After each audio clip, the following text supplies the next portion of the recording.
every single one of us is a walking storybook. So now I use my acting. My parents are probably on the other side up in heavens just going, she bought it. You're acting, man. Look at it. You know? Welcome to the Perpetual Growth Podcast with Zach Palmer, the show where we explore the strategies, insights, and stories that empower you to grow your business, strengthen your relationships, and elevate your health. Because growth isn't just about what you achieve, it's about who you become along the way.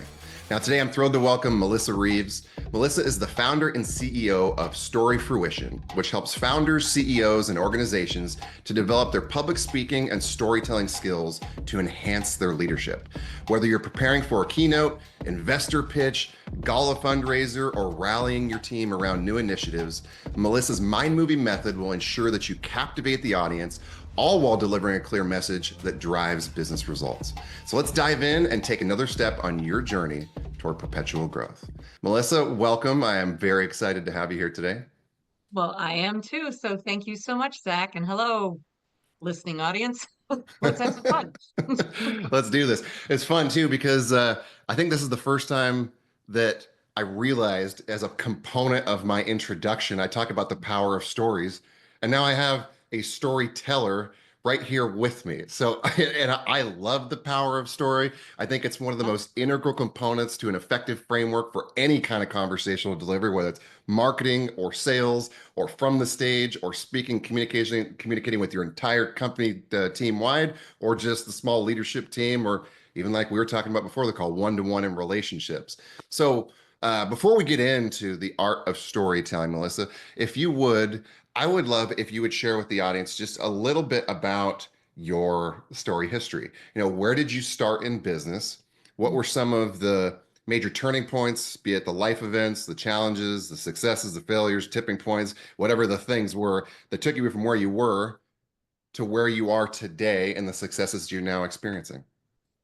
Do you want a story? Yes, please. Okay, so it's fun when I answer this question because I can go through so many various doors. And sometimes this kind of question, which is a very common question, how'd you get into your line of work? Mm-hmm. And a lot of people, they just start deer in headlights and then they start just rattling off maybe their resume from LinkedIn. And what I'm teaching is no, you want to think about those moments in your life that really were pivotal, that put you on your path. And oftentimes it starts in childhood. So I am 9 years old and I have the acting bug already in me. And I'm auditioning and I am now acting solidly in every school play that I would audition for. I was always the lead or something significant. And my parents, my mother thought it was really fun. You know, it was really cute. They're from Oklahoma. But my father was like, that's a hobby. What is that? And he had an MBA from Harvard. Everyone would know that within 5 minutes. And he was a West Point guy. So he was very conservative and he knew I had talent, but they were just like, just get to Michigan, Missy, just get into Michigan. And I'm like, have you seen my ACT scores? That's not going to happen. And they're like, just get in there. And so I have all this pressure to figure it out. And then all of a sudden, the musical theater department at the University of Michigan is auditioning for their first class to come in and study musical theater. So I audition, I get in, and this is great because it's answering my call. I know I want to be an actor, but my dad's like, yeah, if you want me to pay for college, I don't think so. You got to get into the business school. And so I have to leave the business school or I have to leave musical theater, which actually was okay because honestly, I didn't really like it. My favorite theme song was I Can't Dance, Don't Ask Me. I could not dance. I was terrible. But I was a good actor and I had fairly good voice. But when I decided to leave, I felt kind of like a leaf floating on this babbling brook. That's how I saw it because I didn't know what else I wanted to do. And I didn't want to commit to just one discipline. I didn't want so I kind of just started making up my degree. And I would bump into like my little leaf would bump into a rock and I would look at it and it'd be like psychology.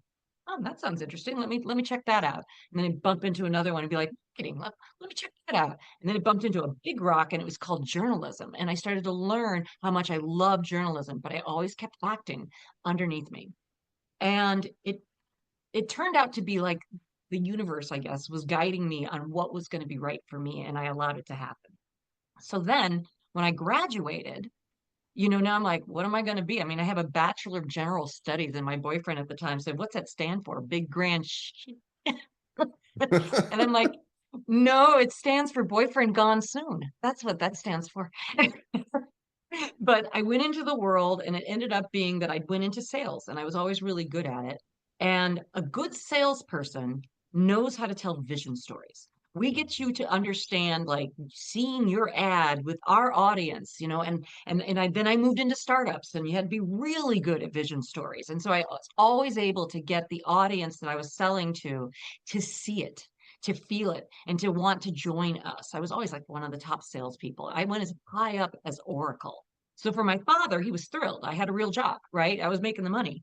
But deep, deep, deep down, I was an actor still.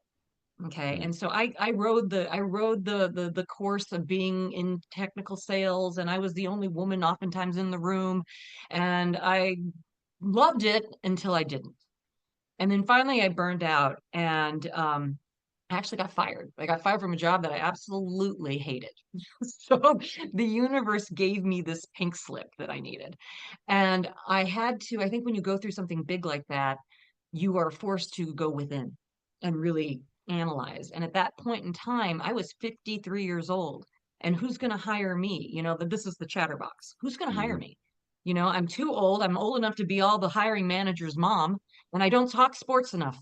And so I had started playing with this idea that storytelling could be an integral part of a business plan pitch. I was standing at Seattle University's business plan competition, and they were all coming in with numbers. They were just starting with numbers and stats. And I was like, I literally hit the arm of the woman who was standing next to me who ran the program. And I said, I think I can offer something.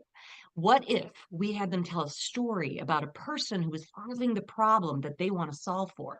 Because think about it, the audience will start to see that person, relate to that person, care about that person. And then when they show the chart, we'll actually care about the number. And she loved it. And she's like, give it a shot. And so I gave it a shot. And that was 7 years ago that I have been coaching their business plan competition. And we come in with storytelling. And then 6 years ago, I started StoryFruition. And it's so funny because my degree, my Bachelor of Generals, whatever's, all of it's relevant now. I use social psychology to understand the audience and what they're going through. I use journalism because I'm interviewing them constantly, and all of my coaches are doing that too. And then I use obviously marketing because CEOs who are pitching their business, that's called marketing. You got to be able to speak, and all of my acting skills now come into play because when I got their story written, it's their personal moments. So we're finding stories of their fortitude, resilience, their when they crashed and burned, but they came out of the ashes. Those are amazing stories. Every single one of us is a walking storybook. So now I use my acting. My parents are probably on the other side up in heavens just going, she bought it. You're acting, man. Look at it. you know, and now that's what I do. So I've gone from, being a baby actor to being a high player in startups and technology to now doing really what I think I was put on the planet to do. Hmm. That's fascinating. Thank you for sharing. Yeah, it's funny because the first thing that came to my mind, and this is just because I've jokingly said that I'm ADD for my entire life, and I'm sure I am slightly, but I'm sitting here thinking like journalism and acting and all these different disciplines, psychology. I'm like, to me, ADD has always been a superpower because it just Oh means yeah. I don't find interest in one thing. I love learning about everything. And when you can find the intersections between all of these different passions, that's where we create an opportunity to really create something that's new and magical and innovative. And I think bringing the art of storytelling into the workplace is, I know, an extremely powerful tool. Because again, as you were talking, my brain went right back to the couple years of college that I actually attended, the this one particular professor who she was absolutely brilliant, but the days I dreaded were when we had our 3 hour blocks because I could not stay awake if my life depended on it in that class. She Oh, was so smart and so freaking boring. And a lot of it, I mean, how many times have we have kids talked about this? I mean, if you have kids or anybody in the audience has kids, like so often, particularly when they're looking at mathematics or any various studies in school, they're like, when am I ever going to use this stuff? And the truth and reality is sometimes you're not going to, probably more often than not, you're going to. But one of the reasons that you can't see the future potential is because your teachers, your professors aren't actually illustrating, to your point earlier, like where this might be used or Right. how. It's just you need to learn algebra. Great. Where am I going to leverage algebra? Where is calculus going to take place? Start painting a picture around when these things are going to be tangibly executed, and then you might get more excitement and buy-in. So, Yeah. I would love some of your thoughts on that, whether it's in higher education or in business. What is the real power of storytelling? Because it's not just, to me, the engagement. I mean, that's probably at the forefront. I mean, we want people to actually listen. And I want to talk about the deeper psychology here from a behavioral psychology standpoint, because there's an element Yeah. the audience might be surprised by. But let's talk about some of those first points first. Yeah. Well, it's interesting because I am teaching this at the university level. I am now in the MBA program as a guest lecturer at Seattle U. I've taught it at UW Continuum. I've taught it at Washington State University. And that excites me because I now know that I am one of the people that realize that most of us are terrible storytellers. We're Mhm. terrible presenters. We do things where I call it data dumping in my book. So my book's The Storyteller's Mind Movie. Mhm. Become an emotionally connected leader through your storytelling skills. Mhm. And most people have never stepped on a stage. Most of my clients are very STEM oriented. They took those classes that you and I were like, what's the point? They figured it out and now they're becoming engineers and they're designing AI and it's all there. But for me, I was like, periodic table, what is that? Yeah. I just knew it wasn't going to be for me, but theater was.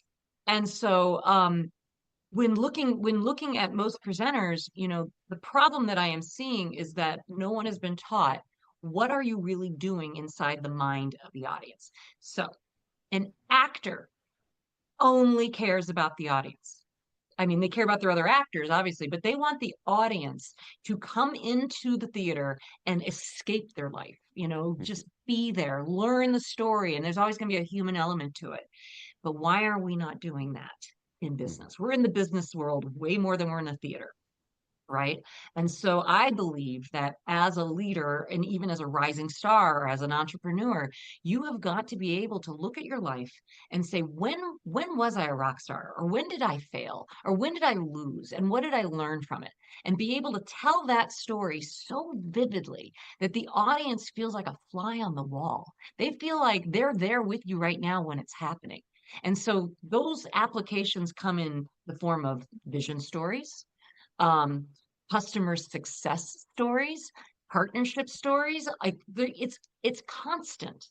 It's recruitment stories. Think about that. And so companies have stories. They all have stories, but most people aren't taught the stories. And so especially new people, they're just lost. And so that's another thing that we do is we encourage building your story library, like having your stories accessible to your entire team. What are they? How do you tell them so that they're interesting and so that you can move the needle or move the ball or whatever metaphor you want to do down the field, can make it happen faster? Because when you're vague and when you're boring, look at you. You were falling asleep in class because that woman had like no clue what she was doing to her audience, Mhm. you know? Mhm. And so I am trying to bring that to light. I'm trying to say to everybody, pay attention to your audience. What are you putting them through? What are you doing on your decks? You're data dumping. Check that out, and people start data dumping, and that means that they have a slide that's got everything but the kitchen sink on it. And the audience, if you look at them, they all go, I mean, for the listeners, they won't see my face, but they squint, they're confused, they don't know what to look at. And meanwhile, you're still talking and you're not even saying what's on the damn slide. And so now you're an annoyance, and that's on you. And so to learn how to stay in control of that in every single meeting that you have and be captivating because you're sharing, you're telling people something that they're actually, I call it edutained. They're edutained. You're telling them things and they're like, that was amazing. Thank Mhm. you. So I hope I answered your question.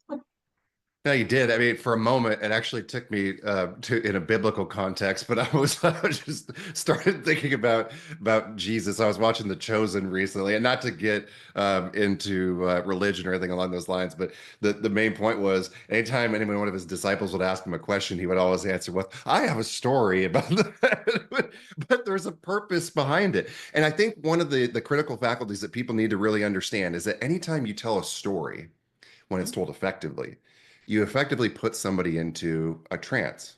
You start speaking to the unconscious mind because people, to your point, are now projecting, they're bringing themselves into that scene. And when we're really effective storytellers, you become a master at illustration, allowing them to see what you saw, to hear what you heard, to feel the emotions that you felt. And now people become a part of that experience. And that's where you get that kind of separation between present reality and the thing that is being discussed. And the best part about a powerfully told story is it is the most effective medium to set up the teaching point, the strategy, the data that you need to discuss, because now people are bought in. They feel like a part of a discussion as opposed to just throwing all this information at them and then hoping something potentially sticks.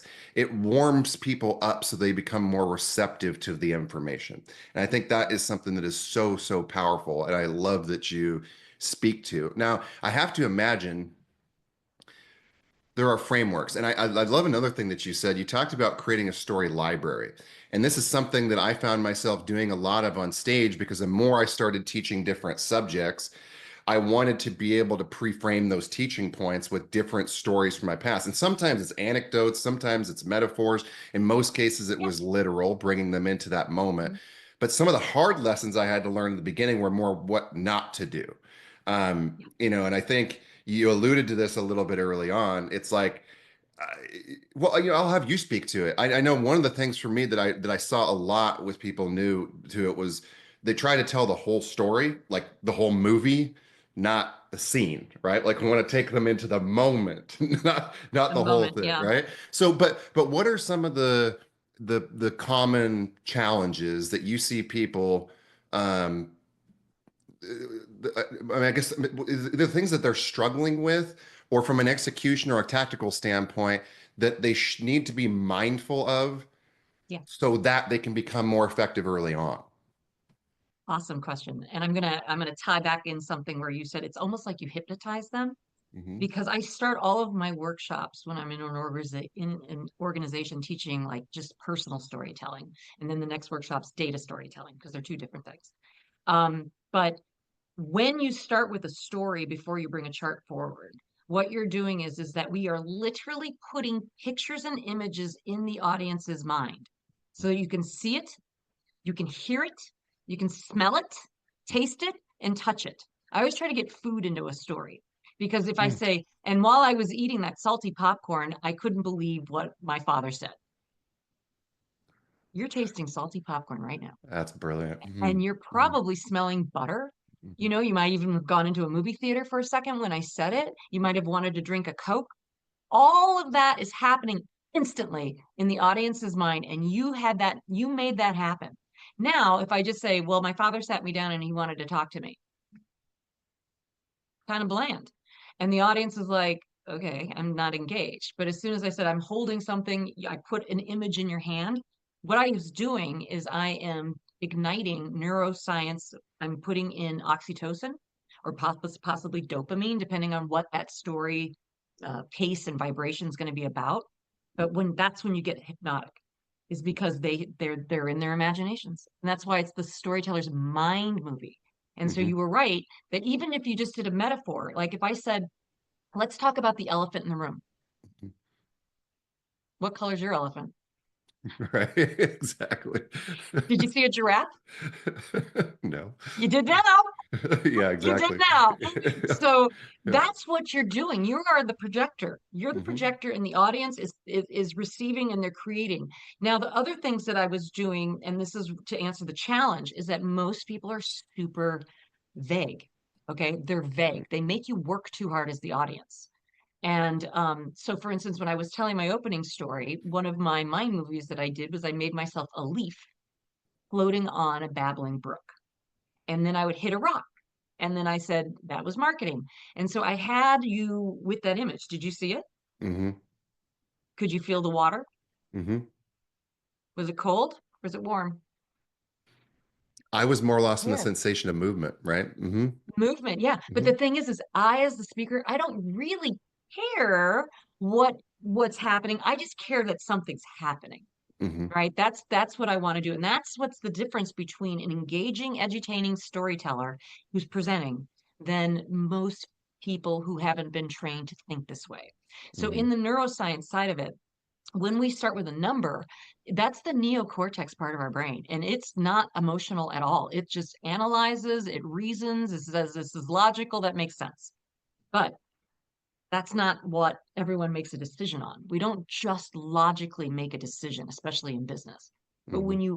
when you start with a story about a person or the animals or whoever you're representing that you're solving for, now we see it and you're igniting the limbic system part of the brain. And that's where the oxytocin and stuff start, it just starts taking over. And so then when you show that number finally, that chart, this is what I call putting heart behind the chart, Mm-hmm. because we want people to be able to like really engage. So the challenges are to learn to work out in the limbic system part of your brain more. Start to push yourself to say, what is this chart saying? Who are we really serving? And like, if you know, if you're working with homeless people, don't just say, oh, we have 13,000 homeless people in King County alone. Okay, that sounds sad. But if you tell me a story about Lenny and his dog, and they're sitting outside the courthouse and they won't even talk to us because he doesn't believe people are nice. And and then then you show the chart and you're like, Lenny, poor Lenny, like you want to create characters. You want to have relationships in your stories. You want to have a point as to why you're telling the story. And then the where are you physically? Where are you mentally? What age are you in the story? So, for Mm-hmm. instance, I'm going to hold you on one. You were talking about that boring professor. Okay. Mm-hmm. And you sparked one in me too, because I had a boring high school teacher, but I also had a professor that at the University of Michigan would teach Greek mythology. Now that's interesting, but it was in a very heated room in the middle of the day, and I would listen to her stories and fall asleep. But it was the heat. It was the heat, and I just would drift off, and I'd be Yeah. thinking about Odysseus and That's and Zeus fascinating. and all that. Yeah. But yeah, so those are the challenges. So I challenge people to start to work out a different part of their brain and really start to learn how to color it. How do you Mhm. color this so that the audience sees it, hears it, smells it? Hmm. I think there's so many. Thank you for that. That was fascinating. And again, my brain was thinking about 13,000 different things as you were talking through those processes. I, number one, I'm from Bellingham, born and raised. So I didn't Okay. realize we were that close. I live in the greater Scottsdale area now down in Arizona. But Bellingham, I used to tell stories about, I'm just a guy from this little town in the northwest corner of the United States. And for those of you that have never been, it is one of the most beautiful places in the world, at least for 3 months out of the year. The other 9 months, it's a little bit wet and dismal, but those 3 months, we're surrounded by the Puget Sound. Just imagine the islands and all the little inlets in the ocean, and we have countless lakes and beautiful green trees and this fresh pine needles in the air, and it was fun to be able to illustrate what it was like growing up in the Northwest, just with those little tidbits of Yeah. information. And then I might, for one particular reason, take them down to a specific park, down to Boulevard Park, which was quite literally right on the center front and center in Bellingham. And you could walk along the park, and there's the little coffee shop and the kayakers going by, and you could hear the seagulls, and I had various reasons for taking them to different areas because I was almost always pre-framing some kind of a teaching point. But I love that aspect of it, but you also got me thinking about how often in business, we're trying to communicate an idea or, particularly in sales. Well, actually everything, marketing, sales, interpersonal dynamics. I mean, in every aspect of business. But if we're having a sales conversation with a prospective client, and in many cases, they're going to ask you some kind of a, how would you handle this? And what most people do is go straight to the tactical. What if instead you could actually go back to, well, that reminds me of this past client that I worked with. And we were going through this particular challenge, and you bring them into the room. highlight the breadth of the conversation, what the problem was, and then you get into the solution and what the outcome was that it created for the business. All of a sudden, you've answered the question in a much more compelling and engaging way where they can see themselves being a part of the process and then create the opportunity to get tactical. So much more powerful. So Or much more. you So much talk more. about the leader, like we're giving maybe it's a startup or it's a new year and you want to rally the troops and get everybody re-inspired around the mission. And maybe it's an evolution of the vision. Like, I mean, there's countless different opportunities. One thing I'm curious about is, and I'm going to come back to this question. You talked a bit about creating the what did you call it? The story notebook or story Story database. library, the Story story library. Thank library. you. Yeah, Thank you. everyone has their own story library, but organizations have story library too. So Yeah, and so how do you go about creating? I mean, I know for me in the beginning, it was hard. I'm like, the way my mind worked, I had to have the thing that I was speaking to and then go search through my like, stories to try and figure out what was the appropriate teaching point. I tried to do it back the other way around to begin with, and I'm like trying to think of all the stories of my life and just to create this book, and then it just was daunting. Is there a system that you have for that? Is it more dependent upon the thing that you're presenting? How could you do it more for preparing for different environments? I mean, do you have tips from a high level on how to think that through? right. Well, yeah, absolutely. So my framework, so when I'm teaching storytelling, my framework is known as CROW. So it's an acronym. So it's characters, relationship, objective, and where. And so anytime you're finding a story, so you want to find those moments in your life, as you had said earlier. So I think that the audience that you're talking to can definitely spark an idea. So let's say you're going to be talking to a whole bunch of women entrepreneurs. Okay, you're going to be speaking to them. What was a moment in your life where you met a woman entrepreneur, and who was she? How old was she? What did you think of her when you first met her? What was she doing and what did she act like? And then I would say write it down for 5 minutes. Just turn on a timer and write that memory out as much as you can. And then when the timer goes off, you're done. And what you have now is a little zygote story. And then that's where clients will come in with us and we'll start mining it even further. We'll be like, okay, so her name is Jennifer. Okay. And how did you feel about her? Well, she seemed a little aloof to me. Okay. How did she seem aloof? Well, it was when she said hello, like it wasn't very friendly. Now that wasn't said at first when you first got it. So when I would coach back the story, it would probably go something like, when I first met Jennifer, she was starting up this nonprofit to help animals. And I guess maybe the day I'm walking in, she's not in a good mood. She said, hi, you can sit over there, I guess. So see, I just embodied Jennifer. And then Hmm. I made it. And so now you're setting up. And I notice I also was speaking in present tense. I was Hmm. also like, so when I'm walking into her office, I didn't say when I walked into her office. If you really want to be good at storytelling, you start to learn how to tell it in present tense. Because what happens is the audience literally is in the room. That's when they become the fly on the wall with you. Okay. When you're talking in past tense, and I did that earlier, that's normal and that's how most people do it. But if you really want to be good, Hmm. learn how to start telling stories in present tense. That's Um, a really brilliant tip. I don't know if I've ever heard anyone say that before, but you are spot on. That I can see how that would draw you into the moment more effectively than past tense.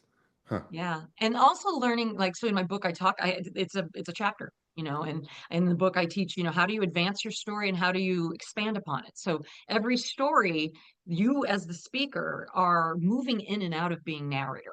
So there's Mhm. moments where you're narrating where you're starting and when I first walked into the office, and I met her, blah, blah, blah. Then you step in and you go into the scene. So you were setting up what you were doing, and then Mhm. I stepped in and became Jennifer. Now I stopped it pretty early, but you would do that, and then let's say you have that first meeting and it concludes, you'd step back into narrator, just say, and after she told me all that, I had my marching orders. So I went back and I did all this research, and so now you're kind of going to the next scene, but you might really just be doing like a montage in a movie. You know how in a movie, the time passes and they do all these things. So you can start listing things that you did, but you're not really stopping to expand on it too much until you get to the next scene. And the Mhm. next scene may be you're back with Jennifer and she's even angrier now. Like I don't know what's going on, but you see, because I'm making this up on the fly, but you Yeah. want to be able to like craft your stories so that they are invigorating to listen to. and Yeah. to tell. They're a lot more fun when you start realizing that you have superpowers, when you become, a very conscious and conscientious storyteller. Yeah. Yeah, definitely. Um, those are phenomenal tips. I'm curious about a couple more. Maybe they're tactical. I guess they're probably a little bit more strategic, like high level questions. I mean, is Mhm. there like a sweet spot in terms of the duration of your stories? Like, should you become more adept at shorter stories in the beginning? Because I have to imagine that the pendulum is going to swing one of two directions. People either not going to give enough depth of information, like you mentioned before, or they go into way too many nuanced details where you're like bogged down with the minutia, right? So is there an appropriate length of time that you want to practice or rehearse trying to consolidate a story within, or does it matter the context, like what you're talking about and to whom? A quick one-to-one business meeting versus framing up an hour-long keynote. Does the keynote have, I mean, most likely, like you talked about, there's going to be more of a chain of stories, right? They're Yeah. linked Mhm. together. Is there a way to package that up Yeah. to formulate as a formula I to think it? yeah, great question. And I talk about it in the book. I mean, I think Hmm. most business stories, I'm kind of known as the queen of the 99-second business pitch. Actually, I have people do business pitches every month here in Seattle where they are going to tell their idea and they're going to go through the traction. They're going to talk about their team. They're going to do their ask. It's all done in 99 seconds with Hmm. slides. And so I feel like a minute and a half is actually a really good amount of time. It's actually a ton of time because once you start to realize how powerful every single word you choose is creating that image and that mind movie in your audience's head, you don't really need a lot of time. Someone's doing a story for like 5 or 6 minutes and it's just rambly and meandering and vague and all that's a heck of a long time. Hmm. But if someone tells a story in a minute and a half and you see everything vividly, some people might say, well, that wasn't enough. I wanted more, Hmm. right? So you have to kind of follow your gut. I mean, I've been telling short stories and longer stories this whole interview. Um, but I also get into a point where, and I'm gonna do a little technology talk. So one of the things we also do is we write speeches. We write speeches that are rich in storytelling for a gala fundraiser or an acceptance speech. And sometimes you've got time elements. The producers are saying you've got 3 minutes, make sure everyone's at 3 minutes. So we will go in and we'll mine the story with the person who's going to be delivering and accepting the award. Rich, rich, rich in stories, right? And it might be 5 minutes, but we can now take that once we have the client going, I love it. That's my story. You nailed it. Like, oh, I hope I can get through it. It's going to be really emotional. We can take that script and then we put it into our software, which is infused with my book. And we could say, make this 3 minutes and it'll take Oh. that 5 minute, bring it down, and then we can give the script to the person and everyone's happy. Because it'll Hmm. just take out just, maybe because there's ways you can say things more concisely, Hmm. right? So I talk about that too in the book. It's called weed whacking. So, when you first start your story, you're saying a lot of different things because you're kind of finding what and how you want to say it. So at Hmm. the beginning, it is long. So never worry about that. And it's not a waste of your time that it was a little long at the beginning. You're gonna get it down. Hmm. But I love time constraints because time constraints make us be more concise. And you can be so powerful. You can be so powerful in 1 minute Hmm. than a 7 minute meander. Please don't do that. Oh, it's so true. I mean, this resonates with Please don't me. do And that. I mean, for anybody who has not had the opportunity or need yet to speak, be it on stage or in a recording studio or delivering a leadership presentation or in any context, I was a speaker and program developer for Tony Robbins and Dean Graziosi, and I had a lot of time on stage and camera. And there would be certain instances where we're filming new course content and we're sitting there, we're trying to keep these modules around 10 minutes, bite-sized digestible pieces, but we've got to get through anything from the story to, well, I guess pre-framing the teaching point to introducing the story to moving on to the actual technical strategic components of it, and then the tools, like what they have to go do next. And or there was be specific times where we're actually on stage, and it's very important that we stay in alignment with the overall program agenda. Otherwise, it throws off the entire speaking flow for the day. So if I got 20 minutes, I have 20 minutes. Otherwise, I'm going to have somebody that's whipping me with a stick later on. And that's not an exact experience that I want to have. So you have to become very adept at knowing how to tell the story and interject, but also know when to expand. And I think a real important lesson is, there's power in preparedness, but there's also an extreme amount of power that comes from being able to read your audience. Be really Mm-hmm. mindful of subtleties in body language. And the truth and reality is a lot of people think that you don't need to be a forensic psychologist to understand all the nuances of what people are doing. We all inherently have that gift, that talent. If you are just mindful of, are people leaning in and demonstrating curiosity? Is their body turned away from you? Are they tapping and fidgeting? I mean, there are little subtleties where intuitively we know they are either becoming more or less engaged. So we either need to do more or less of the thing that we're doing. Maybe it's time to wrap this up. And in other instances, it might be time to expand upon this because people are really loving and enjoying the content. Um, there's so many facets to what you do. I mean, you've given so many different examples. You have a variety of different tools that you utilize. And I love this subject matter. I could talk about this for days if you It's can't fun to tell. talk about it with It you because is. I agree. We're like, this is an amazing subject Oh, matter. it is. It is. I mean, well, and you talk about it across context too. I mean, I start thinking about it as a parent. I could be a lot more effective with my kids at utilizing stories with them instead of just saying this is what you need to do or not what you need to do. I tend to be very pragmatic in general. And actually, that's a question for you. What is the time for pragmatism? I mean, in your mind, and maybe this is like asking the butcher if they should cut the steak or not, but like in your mind, is there a time where stories are inappropriate, where it's necessary to get straight to the facts and the figures? How do you either read the room or determine what environments are going to be the best or worst to utilize a story in? Right. Well, I'm always going to be pro getting a story in at some point, right? Mm, And I actually encourage story at the very beginning because you want to hypnose your audience. You want to hmm. get the oxytocin going, right? Right. So there is something that but you have to, but the good news is that we have a gut instinct. It lets Hmm. us know if we're paying attention to it, right? Hmm. Now, here's the tricky part though. Public speaking and giving presentations in any way, shape, or form for most people is an absolutely horrifying event. Okay. It's a horrifying event. Right. And that is because there are basically two narratives going on inside you.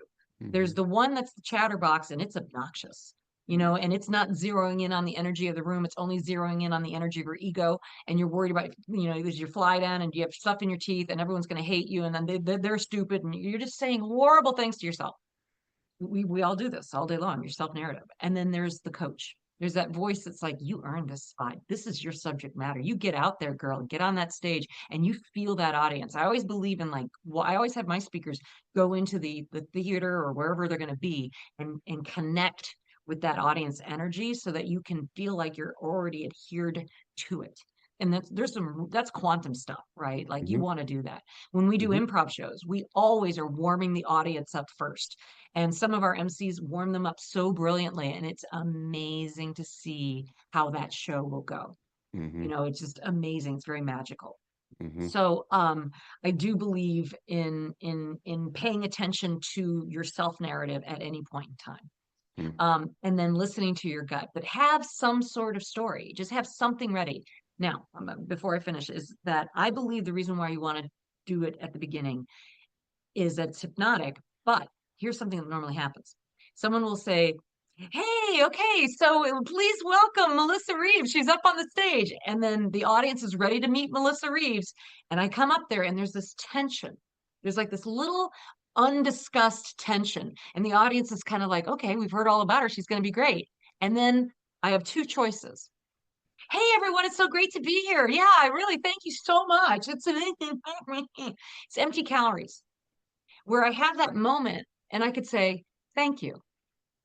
When I was 9 years old, I learned that I was an actor and I just start moving into my story. Hmm.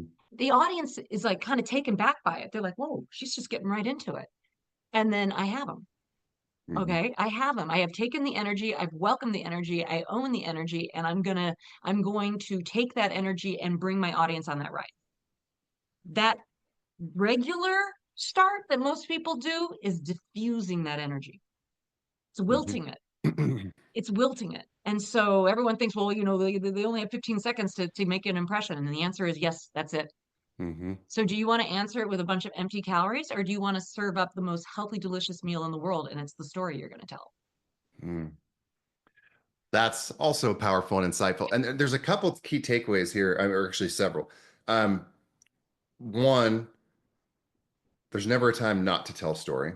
Two, everybody is a storyteller. And you talked a little bit about, I'll use one of the exact frames that I would use before I got on stage. If I was feeling nervous, I always reminded myself that in order to feel nervous, I had to be focused on who? Myself.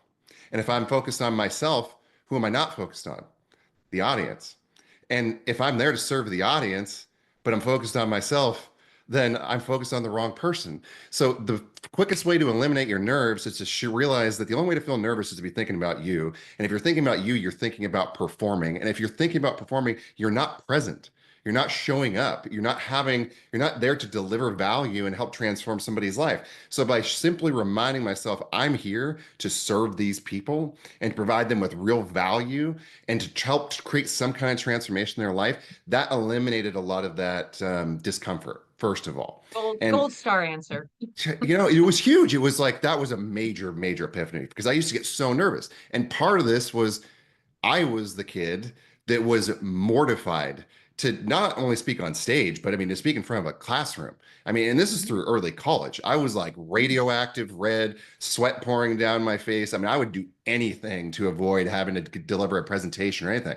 But I'll still remember the moment when we had just moved and expanded our business. We'd incorporated boutique personal training studios. One of our first clients, big business owner in Bellingham, he said, Zach, hey, we're starting this new wellness initiative. I'd love to have you come and be our first speaker. And for some reason, I said yes. And to this day, I still don't know why, but I did. And it was the scariest thing in the world to me.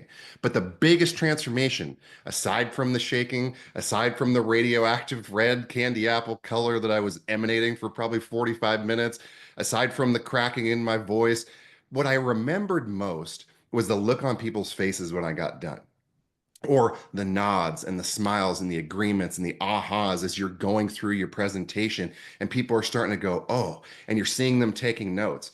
And better yet, after they're going, wow, that was really amazing. I never thought about X, Y, and Z or how this nutritional tweak or whatever the stuff I was talking about was. And seeing the impact that you got to make was Yeah. what began to transform what it meant to be a speaker to me. It was no longer something that somebody was just gifted at, although there are inherent talents. But it's no longer something that somebody is gifted at. It's an opportunity to really create a transformation in somebody's life by sharing your own life experiences. And I believe that one of our ultimate superpowers is vulnerability. When you're willing to share some of the things that you maybe haven't even shared with your closest friends, those are oftentimes the things that people relate to the most. And it humanizes you. Instead of Absolutely. like being the guy that's sitting in the ivory tower on his gold-plated toilet seat, it's like, oh, he's been through some shit too. He's had a Yeah. real life. And That's now why he all has of a golden sudden you're toilet. relatable. Exactly. Yeah. So I mean, anyway, so yeah, to me, those were really, really powerful moments. I mean, it was the mindset shift. You talk about the moment that you go Mhm. into, and then also, I think everybody needs to realize because you talk about this, you just said it. I mean, one of people's greatest fears is getting on stage, is public speaking. Like people are more afraid of public speaking than they are dying, which I On an air, find, oh, they'd rather crash in an airplane. It's yeah, true. it's crazy. But they're missing one of the greatest opportunities we have to connect. And as we get close to wrapping up here, I would love if you would expand upon that because I think this is the opportunity to take it across context. We've focused on it mostly in business, but you know everybody has the opportunity to become a great storyteller. And I think the thing that gets overlooked is our ability, the opportunity to enhance the depth and breadth of our relationships and realizing that you all are speakers. And when you learn to harness that power and turn it into a superpower, now your connections just get that much deeper. So, which I would love to just hear your perspective on that. Yeah, that's such a lovely question. It, you were talking about storytelling to your kids, and that's an opportunity for you to show. So not just tell us about your parents, show us your parents to your children. so that your children can actually feel like they really know grandpa and grandmother, that they really know them. And the way you did it, I kind of introduced you to my parents. I was like, Missy, you just got to get into Michigan. So you kind of got an idea of who I grew up with, and like, that's a hobby. I created my parents in front of you. And just FYI, I love my parents. I miss them very much. But Mhm. that's where becoming that's legacy. Mhm. And so I'm going to just say this. Everyone is a storyteller. You're right. We're walking storybooks, and we are walking uh, pearls of wisdom. And your stories, your experiences are as unique as a snowflake. No one, you and I are in this, like when we tell people today, later about this podcast interview, you're going to tell it from your perspective. I'm going to tell it from my perspective, right? It's not going to ever be the same. And when you're telling your stories and you're sharing your wisdom, and I know a lot of people get like, well, I don't want to brag.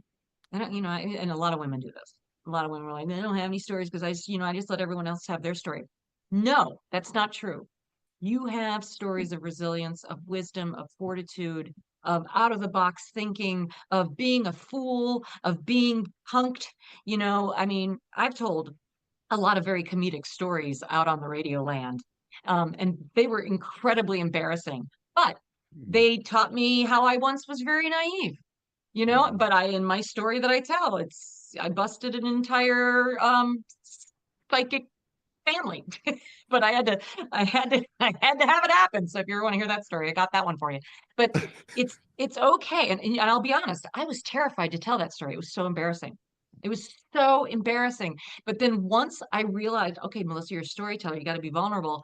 I love telling that story now.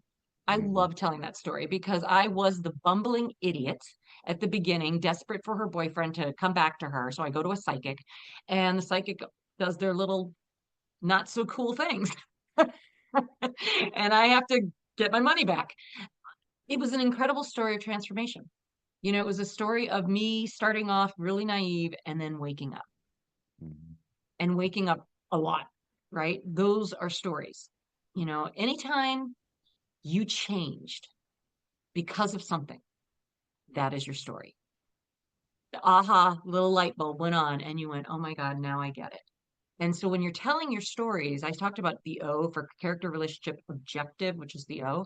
It's the point Mhm. of the story. Why are you telling your stories? Is this a story, that you're talking to an employee who might just all of a sudden be going through a divorce? It's going to get personal there. It happens in business sometimes. Mhm. And you've been divorced. Can you share a story of that night that you remember when your marriage blew up? Because that person right across from you probably would really appreciate it, because stories heal, they connect us, they heal us, they create, they build the world that we're in. Vision stories like that. So please, everyone, never underestimate the power of your stories, and take the time to build your own story library. And if you don't know how to do it, I can help. you know, I can I help. love that. I love that. That was something I hadn't thought about, was the link, the community, the connection. Because even if you don't ever create the opportunity to get to know that person on a first person one-to-one basis, they are still going to feel connected to you for life because of the stories that you shared and ultimately the impact that you made. So I love that. Now, hopefully, I know if you're a people person, you're going to hope that you create those connections, that it does evolve from just the stage. But I think the greater message here is that storytelling is just a unique opportunity for us to share wisdom in a manner that is also timeless. Those stories have the potential to be passed on through the generations. It's a way to create new connection with people. It's a way to enhance the leadership, the depth and breadth in your relationships, to bring more tangibility to your parenting. And I think that's also a lost art and gift that so many of us don't think about. I mean, I was thinking about this as I had the gift of growing up with my grandparents, but I don't remember them telling me any stories about their childhood and what it was like. And now when I ask my parents, they're like, I don't really ask them that stuff.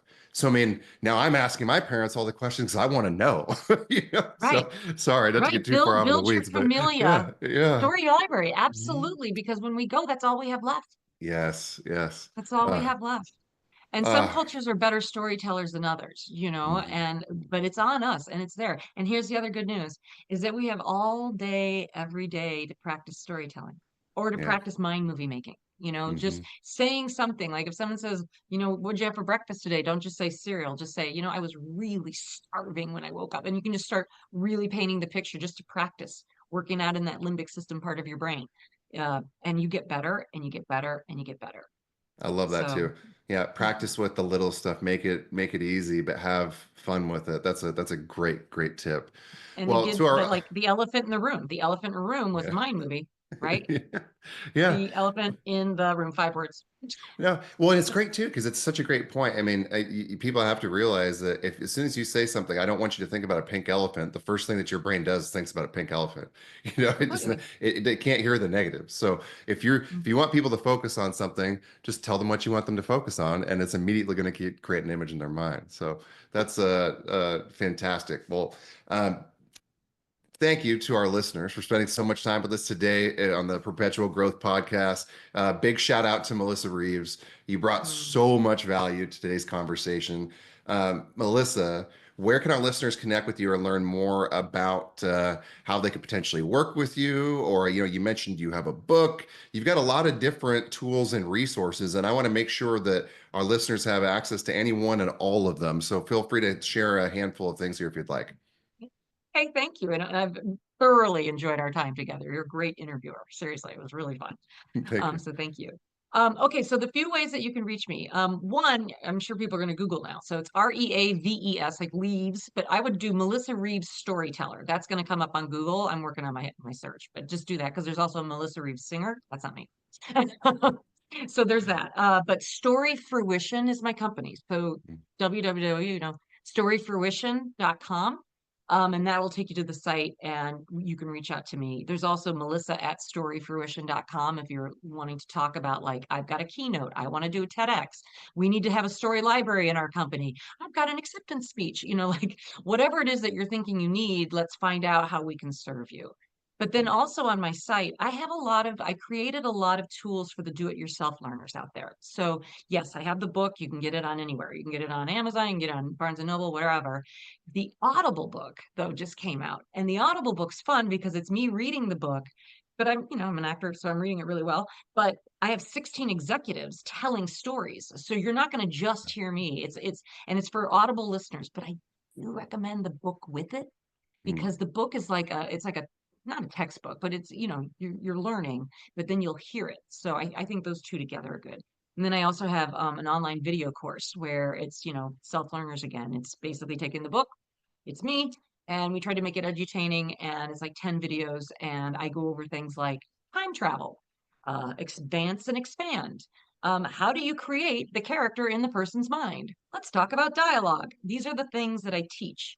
So I've broken storytelling down to the science so that you know every single element that it takes to layer upon it to make your story. So there's a lot of ways that you can learn this from me. Oh, that's amazing. So again, we'll have all of those links in the show notes for you guys. So if you missed any of that, just look down on the notes below and you'll be able to hop on any one of Melissa's resources.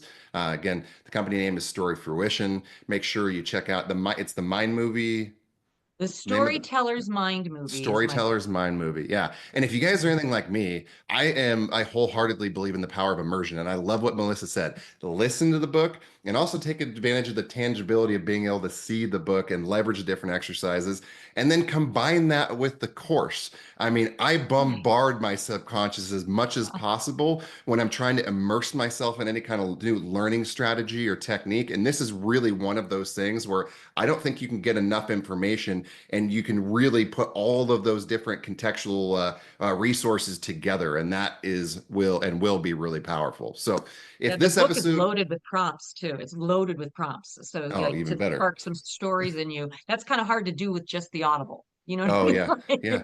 Well, yeah, and then if you're Sometimes, like me, you sometimes. get busy, and yeah, so that's where the Mhm. tangibility is great. Yeah, but Now, thank you. I agree.